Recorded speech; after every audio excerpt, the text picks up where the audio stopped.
Welcome to my students and friends. It's your own YouTube channel একাগ্রতা classes. দেখো এর আগে আমি তোমাদের দুটো লিভারেজের ক্লাস দিয়ে দিয়েছি, দুটো লেকচার। এখন আমাদের যেটা চলছে 6 সেমিস্টারের রিভিশন ক্লাসেস চলছে। পরীক্ষা তোমাদের এসে গেছে, আর এক সপ্তাহ পরীক্ষার বাকি, সেই জন্য আমরা রিভিশন ক্লাসেস সব নিয়ে চলে এসেছি। এর আগে লিভারেজ চ্যাপ্টারটা পুরোপুরি দুটো লেকচারের মধ্যে কভার করা আছে, important question, all important questions. আজকে তোমাদের যেটা করাবো সেটা হচ্ছে ডিভিডেন্ড পলিসি।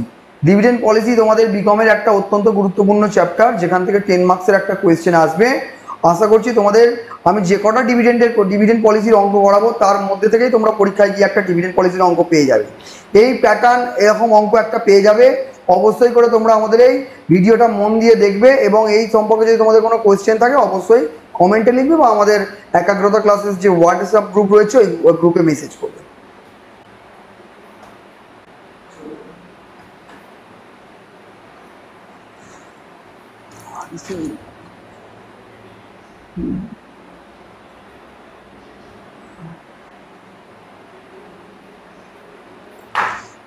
দেখো তোমরা স্ক্রিনের দিকে তাকিয়ে দেখো।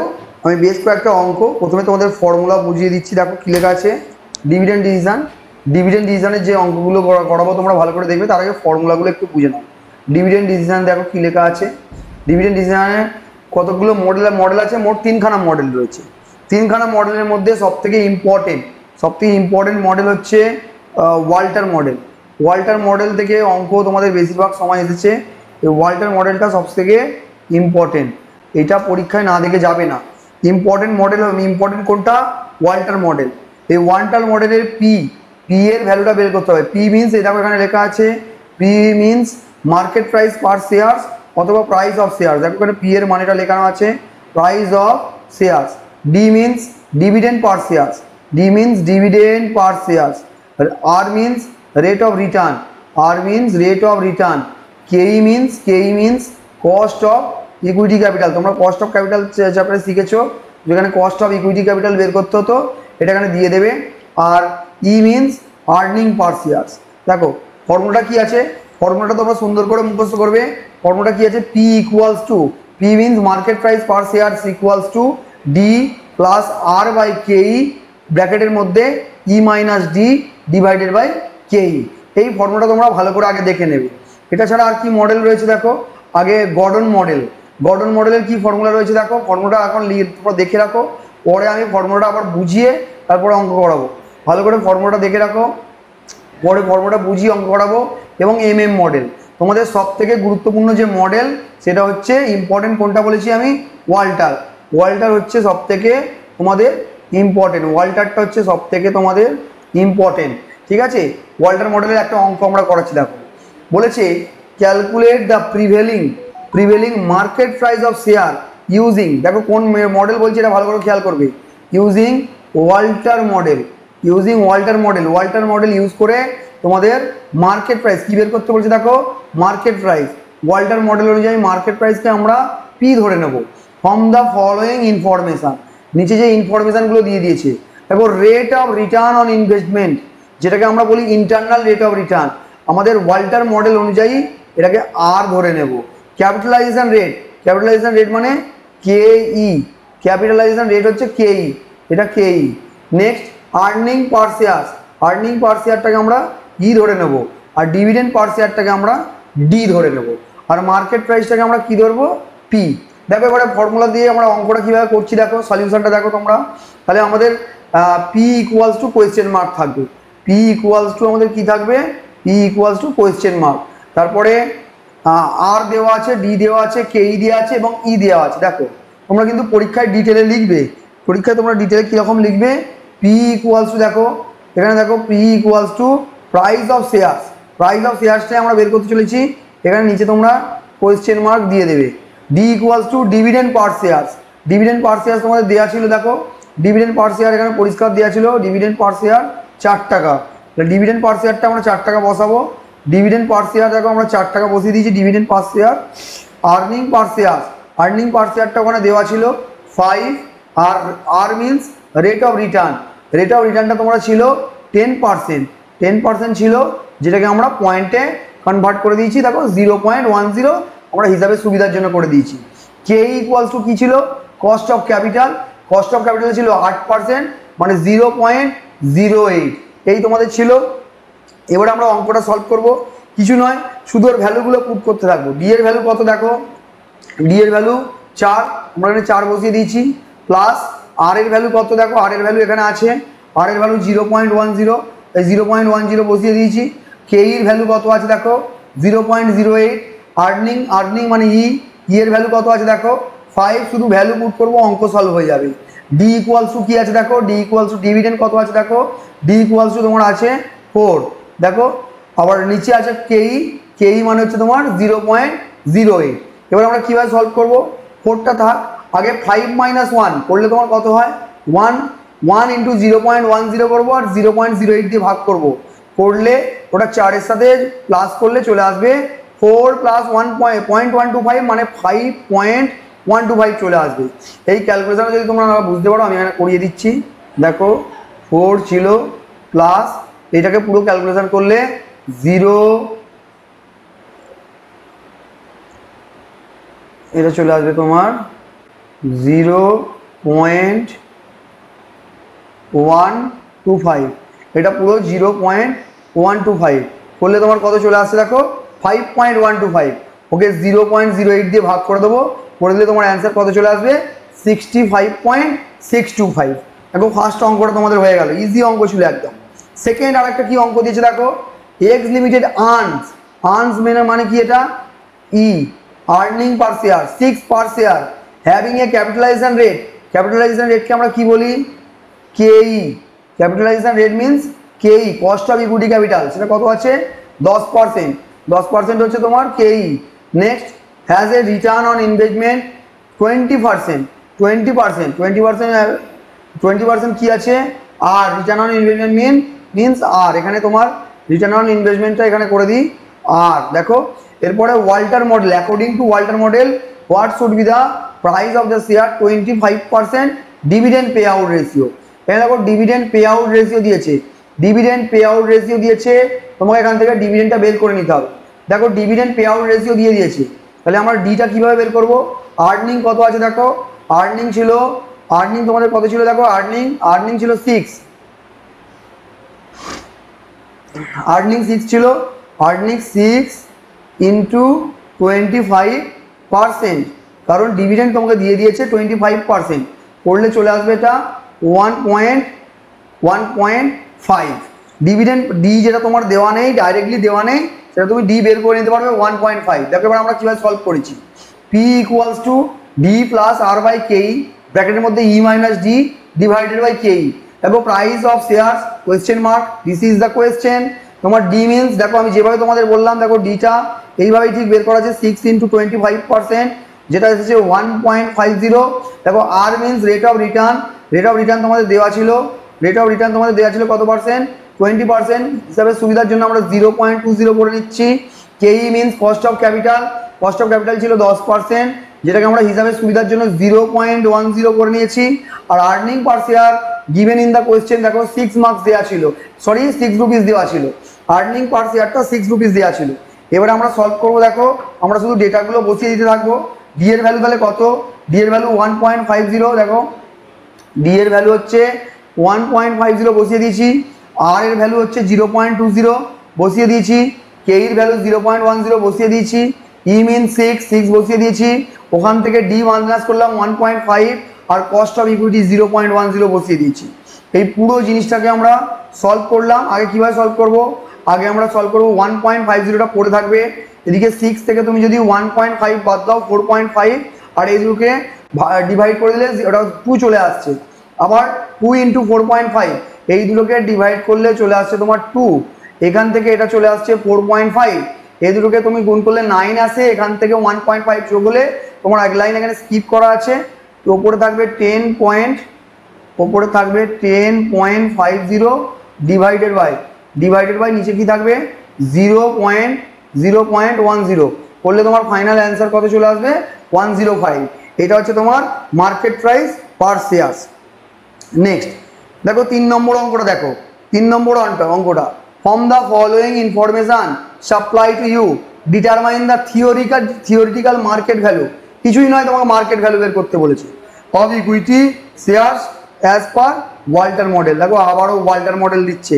Earning power of the company, এটা দেখো কোম্পানির টোটাল আর্নিং দিয়ে দিয়েছে, এটা কিন্তু আর্নিং পার শেয়ার নয়, এটা কোথাও লেখা নেই আর্নিং পার শেয়ার, এটা হচ্ছে আর্নিং অফ দ্য কোম্পানি। কোম্পানির যতগুলো নাম্বার অফ ইকুইটি শেয়ারস আছে সব মিলিয়ে হচ্ছে তোমার 5 লাখ টাকা আর্নিং হয়েছে। নেক্সট ডিভিডেন্ড, ডিভিডেন্ড টোটাল কত দেওয়া আছে দেখো, ডিভিডেন্ড টোটাল দেওয়া আছে 3 লাখ, তাহলে আর্নিং দেওয়া আছে, ডিভিডেন্ড দেওয়া আছে দেখো।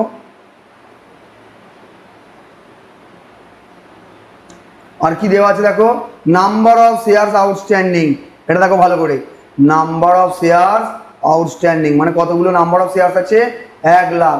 তাহলে আর্নিং কত হবে বলো, টোটাল আর্নিং দিয়ে দিয়েছিল 5 লাখ, তাহলে 5 lakh, sorry 5 lakh divided by 1 lakh কত আসবে, আর্নিং হচ্ছে 5। ঠিক একইভাবে ডিভিডেন্ডটা কত লাখ ছিল দেখো, টোটাল ডিভিডেন্ড ছিল হচ্ছে তোমার 3 লাখ, টোটাল ডিভিডেন্ড ছিল 3 লাখ, ডি ইকুয়ালস টু আমরা কত বের করে নেবো, D equals to 3 lakh, 3 lakh divided by 1 lakh করলে কত চলে আসবে দেখো 3, ডিভিডেন্ড তাহলে কত চলে আসবে 3। এরপর তোমার প্রাইস আর্নিং রেশিও দিয়ে দিয়েছে, দেখো প্রাইস আর্নিং রেশিও দিয়ে দিয়েছে, এখান থেকে তোমাকে কস্ট অফ ইকুইটি বের করে নিতে হবে। কস্ট অফ ইকুইটি একটা ফর্মুলা আছে দেখো, এই অঙ্কে প্রাইস আর্নিং রেশিও দিয়ে দিয়েছে 8, কস্ট অফ ইকুইটি কিন্তু অঙ্কে দেওয়া নেই, তোমাদের একটা ফর্মুলা জেনে রাখতে হবে। দেখো এর সাপোর্টিং একটা ফর্মুলা তোমাদের জেনে রাখতে হবে, K equals to 1 divided by price earning ratio, PE ratio, 1 divided by price earning ratio. এবার তোমার তার মানে 1 divided by price earning ratio কত আছে 8, এটা সলভ করলে হবে 0.125। তাহলে প্রাইস আর্নিং রেশিও যখন তোমাকে দিয়ে দেবে, কস্ট অফ ইকুইটি দিয়ে দেবে না, তখন তোমাকে এই ফর্মুলাটা অ্যাপ্লাই করতে হবে 1 বাই প্রাইস আর্নিং রেশিও। এরপর দেখো কি দিয়েছে, rate of return on investment 15%, rate of return of investment এটাকে আমরা কি বলি, এটা হচ্ছে R, rate of return on investment হচ্ছে 15%। এবার কি বলছে দেখো, are you satisfied with the current dividend policy of the firm, company যে এখন যত টাকা ডিভিডেন্ড দিচ্ছে এই পলিসিতে তুমি খুশি, যদি খুশি হও তাহলে কোনো অসুবিধে নেই, তাহলে এটাই অ্যান্সার থাকবে। ইফ নট, যদি না হও, what should be the optimal, what should be the, if not then what should be the, if not what should be the optimal dividend payout ratio in this case, যদি তোমার dividend পলিসিটা ঠিকঠাক মনে না হয় তাহলে কত টাকা ডিভিডেন্ড পেআউট রেশিও ডিভিডেন্ড দিতে হবে সেটা তোমাকে ক্লারিফাই করতে হবে। দেখো সলভ কিভাবে করছি, প্রথমে তোমরা একটা, ওরা যা যা ডেটা দিয়েছে সেই ডেটা দিয়ে একটা মার্কেট প্রাইস বের করে নেবে। দেখো কি করবে, পি মিনস মার্কেট প্রাইস, ফর্মুলাটা লেখা হচ্ছে D plus R by K, ব্র্যাকেটের মধ্যে E minus D divide by K. দেখো পি মিনস কি, market price of share, market price of share দেওয়া নেই তো question mark. D means dividend, দেখো আমি তোমাদের দেখিয়েছি 3 লাখ বাই 1 লাখ করলে কত চলে আসবে 3 টাকা। রেট অফ রিটার্ন 15% দেওয়া আছে, 15% দেওয়া আছে মানে এটাকে আমরা কত করে নেবো 0.15। কেই তোমার দেওয়া নেই, আমি বলেছিলাম কেই না দেওয়া থাকলে 1 divided by price earning ratio করে দেবে, ওখান থেকে কেই পেয়ে যাবে 0.125 আছে। এরপরে কি আছে দেখো, earning per share, earning per share কত হবে দেখো, এখানটায় তোমার লেখাটা ইরেজ হয়ে গেছে, আর্নিং পার শেয়ারটা তোমাকে আমি দেখিয়েছিলাম, আমি লিখে দিচ্ছি 5 lakh divided by 1 lakh 5, earning per share 5। এবার আমরা সলভ করি, দেখো দেখো আমাদের প্রথমে কি আছে ডি, ডি এর ভ্যালু কত আছে 3, সেই জন্য দেখো ডি এর ভ্যালুটা এখানে আমরা 3 বসিয়ে নিই, ডি এর ভ্যালু 3 বসানো হচ্ছে, দেখো ডি 3 বসানো হয়ে গেছে, আর এর ভ্যালু 0.15, কে এর ভ্যালু 0.125, ই মিনস আর্নিং, আর্নিং তোমাদের এখনই করে দেখালাম 5 এসেছে, আর্নিংটা 5 বসানো হয়ে গেছে, আর ডি 3 আরেকবার বসিয়ে নিলাম, কেই 0.125 বসিয়ে দিলাম। এবারে দেখো এটাকে সলভ করি, তোমরা একই পদ্ধতিতে সলভ করবে, করার পরে তোমাদের অ্যান্সার কত চলে আসছে দেখো 43.20। এর আর একটা সেকেন্ড পার্ট আছে, সেকেন্ড পার্টটা তোমাদের করতে হবে, সেকেন্ড পার্টটা তোমাদের দেখাচ্ছি একটু।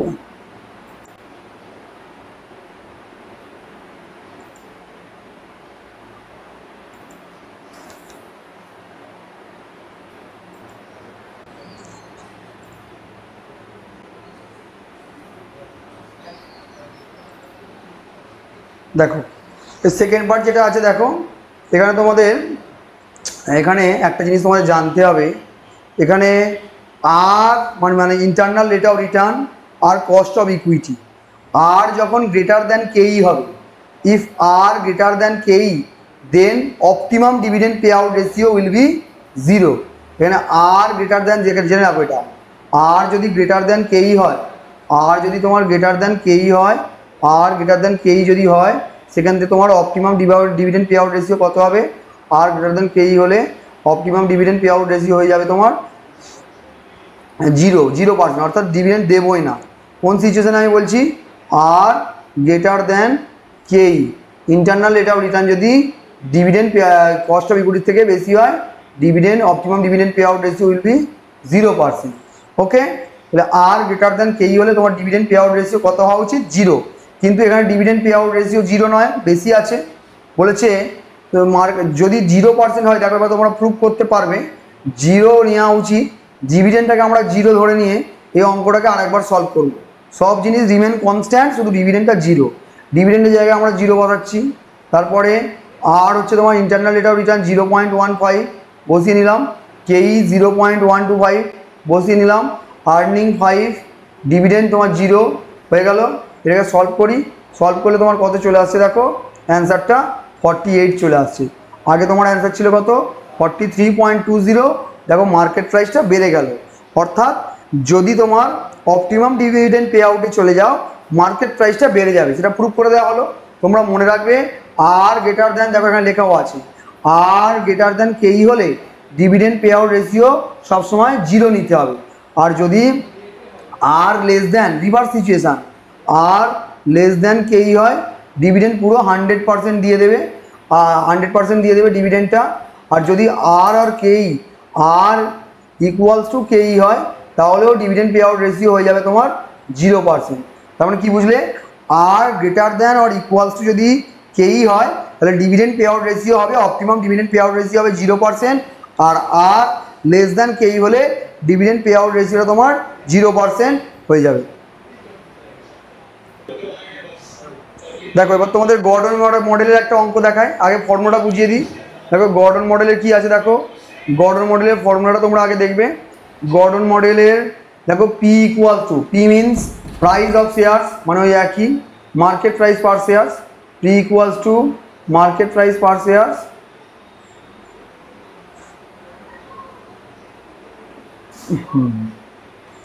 P equals to price of shares, E equals to earning per shares, 1 equals to 1 থাকুক, B equals to retention ratio, B equals to retention ratio কিভাবে আসে না, 1 minus dividend payout ratio। Suppose dividend pay out ratio 60%, then 1 minus 0.60 করবে। K means cost of capital, তোমাদের আগেও ছিল এটা Walter মডেলে। BR equals to B into R, মানে B into R মানে হচ্ছে রিটেনশন রেশিও, আর হচ্ছে তোমার ইন্টারনাল রেট অফ রিটার্নটা গুণ করে নিতে হবে।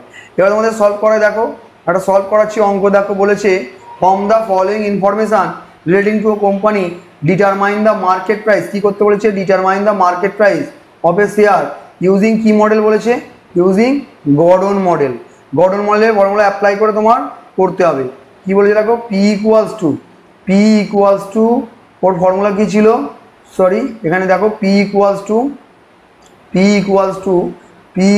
কি ফর্মুলা ছিল দেখো, E into 1 minus B, P equals to E into 1 minus B divided by K into K minus B R. Okay, তাহলে দেখো পি ইকুয়ালস টু কী আছে তোমার, প্রাইস অফ শেয়ার্স, যেটা কোয়েশ্চেন মার্ক থাকছে, E equals to earning per shares. Earning per shares কীভাবে পাবে, দেখো টোটাল আর্নিং দেওয়া আছে এখানে, টোটাল আর্নিং 2 লাখ, আর নাম্বার অফ শেয়ার্স দেওয়া আছে 50,000। 2 লাখকে 50,000 দিয়ে ভাগ করছি, 2 লাখকে 50,000 দিয়ে ভাগ করছি, এখানে দেখো 2 লাখকে 50,000 দিয়ে ভাগ করলে তোমার আর্নিং পার শেয়ার কত চলে এলো, আর্নিং পার শেয়ার 4 চলে এলো। এরপরে রিটেনশন রেশিও কত হবে, দেখো রিটেনশন রেশিও হচ্ছে 1 মাইনাস 40%। কোথা থেকে এলো, ডিভিডেন্ড পে আউট রেশিওটা তুমি ফলো করো, ডিভিডেন্ড পে আউট রেশিও তোমরা ফলো করো, দেখো 40% আছে। ডিভিডেন্ড যদি 40% চলে যায়, তাহলে রিটেনশন হবে সবসময় 60%। রিটেনশন তাহলে তোমার কত হবে, 60%। ওকে, 60% মানে এখানে কত হবে দেখো 0.60। ওকে, নেক্সট কি আছে দেখো cost of equity capital. Cost of equity capital 0.16 মানে 16% দেওয়া ছিল, ওটাকে আমরা 0.16 করেছি। আর বিআর মানে হচ্ছে ইন্টারনাল রেট অফ তোমার বি আর আর গুণ করে দিলে হয়ে যাবে 0.60। আর তোমার বি হচ্ছে তোমার 0.60, বি হচ্ছে তোমার 0.60 ইন্টু ওর সাথে আর কত ছিল দেখো আরটা গুণ করে দেবে, সেটা হচ্ছে 0.20। এবার আমরা ভ্যালু পুট করি, ই ইকুয়ালস টু 4 বসিয়ে দিলাম, 1 মাইনাস 0.60 বসিয়ে দিলাম, 0.16 হচ্ছে তোমার কস্ট অফ ইকুইটি বসিয়ে দিলাম, মাইনাস 0.60 ইন্টু 0.20। এবার আমরা ক্যালকুলেট করি 1.6, ওপরেরটা ক্যালকুলেট করলে চলে আসবে, নিচেরটা ক্যালকুলেশন করলে 0.16 মানে 0.12 করলে চলে আসবে 0.04। এবার 1.6কে 0.04 দিয়ে ভাগ করলে তোমার অ্যান্সারটা চলে আসবে 40। হয়ে গেল, এটা তোমাদের গর্ডন মডেলের অঙ্ক হয়ে গেল। এটা ইম্পর্টেন্ট, ওয়াল্টারের মধ্যে পরে সবচেয়ে বেশি ইম্পর্টেন্ট হচ্ছে তোমার গর্ডন। ওয়াল্টার সব থেকে বেশি ইম্পর্টেন্ট, তারপরে ইম্পর্টেন্ট হচ্ছে গর্ডন। গর্ডনেরটা মিটে গেল। এবারে তোমাদের দেখো আর একটা আমি MM model, MM means Modigliani Miller model. P0 equals to D1 plus P1 divided by 1 plus KE। P0 equals to market price per share at the beginning, অর্থাৎ বছরের শুরুতে তোমার প্রাইস কত আছে। D1 means dividend per share at the end of the year, বছরের শেষে ডিভিডেন্ড কত দেওয়া হচ্ছে। P1 means market price per share at the end, বছরের শেষে কত মার্কেট প্রাইস সেটা দেওয়া হচ্ছে। হয়ে গেল। এবার আমরা সলভ করবো, এটাকেও সলভ করবো। দেখো কীভাবে সলভ করছি দেখো, বলেছে the agrochemicals company belong to a risk class for which the appropriate capitalisation rate is 10%। এটা হচ্ছে কি, এটা হচ্ছে Ke, cost of equity. It currently has 1 lakh shares of ₹100 each. P0 এটা হচ্ছে তোমার P0 হচ্ছে 100। Next the firm is willing to declare a dividend, dividend হচ্ছে তোমার 5, দেখো বলে দিয়েছে D equals to D1 equals to 5, এই যে দিয়ে দিয়েছে D1 ইকুয়ালস টু 5। নেক্সট কি আছে দেখো 5 per share at the end of the year, what will be the price of the share at the end of the year. মানে তোমাকে question মার্কটা কি দিচ্ছে P1 বলেছে, what will be if it is not declare, বলেছে if a dividend is declare, যদি কি হয় তাহলে কি হবে, আর ডিভিডেন্ড না ডিক্লেয়ার করলে কি অ্যান্সার হবে করছে। দেখো সলভ করাচ্ছি। দেখো when ডিভিডেন্ড ইজ ডিক্লেয়ার, যখন ডিভিডেন্ডটা দেওয়া হচ্ছে, ডিভিডেন্ডটা দেওয়া হলে তার মার্কেট প্রাইস কত হচ্ছে দেখো P0 equals two P1 plus D1। P0টা কি বিগিনিংয়ে যেটা দেওয়া আছে 100, তাহলে P0 সোজাসুজি আমরা 100 বসিয়ে দিলাম। P1টা আমাদের কোয়েশ্চেন মার্ক, তাই P1-ই রেখেছি। D1 সমান 5, D1 আমরা বসিয়ে দিলাম 5। 1 প্লাস KE মিনস 0.10। এটা দেখো P1, এটাকে ক্রস মাল্টিপ্লিকেশন করি, এটা করলে হচ্ছে 110। আর P1 প্লাস 5, 5টাকে তোমরা রাইট হ্যান্ড সাইডে নিয়ে চলে এলে তাহলে P1 ইকুয়ালস টু 105। অর্থাৎ ডিভিডেন্ড যখন ডিক্লেয়ার হচ্ছে তখন তোমাদের market price at the end of the ইয়ার কত থাকছে 105। Next when dividend is not declare, যখন ডিভিডেন্ডটা ডিক্লেয়ার করা হচ্ছে না, সব জিনিস সেম থাকবে, শুধু ডিভিডেন্ডের জায়গাটা 0 করে দেওয়া হবে। দেখো শুধু ডিভিডেন্ডের জায়গাটা 0 করে দেওয়া হবে, ডিভিডেন্ডের জায়গাটা 0 করে দেওয়া হবে। এটা দেখো P0 ইকুয়ালস টু 100 ছিল, P1ই থাকলো, D1 0, 1 প্লাস KE 1টা 1 থাকলো 0.10। এটা পুরোটা সলিউশন করা নেই, লাস্ট লাইনটা করা হয়নি। P1 equals to cross multiplication করলে এখানে চলে আসবে 110। অর্থাৎ যদি ডিভিডেন্ডটা ডিক্লেয়ার না করে তখন তোমার কি চলে আসবে, যদি ডিভিডেন্ডটা ডিক্লেয়ার না করে তখন তোমার কি ডিভিডেন্ড ডিক্লেয়ার না করলে মার্কেট প্রাইস পার শেয়ার কত চলে আসবে, মার্কেট প্রাইসটা পার শেয়ার হয়ে যাবে তোমার 110। দেখো এখানে শেষ হয়ে গেল তোমাদের ডিভিডেন্ড পলিসির যে কটা অঙ্ক করালাম, আর তোমাদের বাইরে কিছু দেখার দরকার নেই। এই কতগুলো অঙ্ক করে গেলে পরীক্ষায় এর মধ্যে থেকেই তোমরা অঙ্কটা পাবে। আশা করছি তোমাদের ভিডিওটা ভালো লাগলো। এটা তোমরা লাইক করো, কমেন্ট করে জানিও কেমন হলো। আরও কোনো কোয়ারি থাকলে জিজ্ঞেস করবে অবশ্যই। আর তোমাদের নিজের বন্ধুদের মধ্যে শেয়ার করো, যারা 6th সেমিস্টার পরীক্ষা দিতে চলছে। আরও তোমাদের অনেক ভিডিও আমি নিয়ে চলে আসবো।